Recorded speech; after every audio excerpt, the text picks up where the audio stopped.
Chez nous en France, le président, sans évoquer la menace nucléaire, a surtout prédit un conflit appelé à durer lors d'une allocution hier dédiée à l'Ukraine.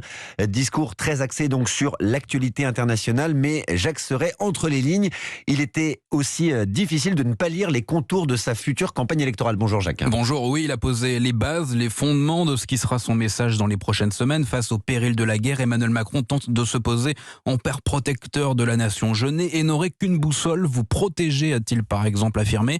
Et pour appuyer son discours, le chef de l'État insiste sur plusieurs valeurs. La démocratie, la liberté, des valeurs pour mettre en exergue ses thèmes de campagne, la défense du niveau de vie, la promotion du progrès, de l'investissement, d'une plus grande souveraineté française et européenne. L'Europe, valeur cardinale, colonne vertébrale du futur candidat Macron.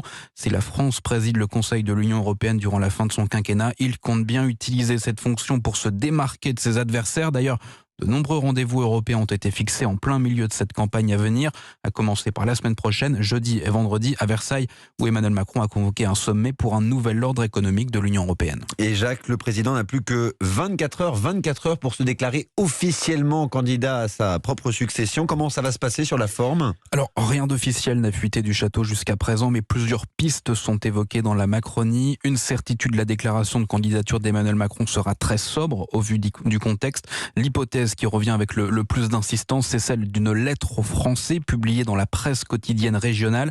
Ensuite, une nouvelle prise de parole serait envisagée, mais dans le cadre d'une interview télévisée. Certains laissent entendre que le candidat Macron pourrait faire un 20h en toute fin de week-end, dimanche soir, avant que la liste définitive des candidats à la présidentielle ne soit rendue publique lundi midi par le Conseil constitutionnel. Les dernières informations de Jacques Serret du service politique d'Europe 1.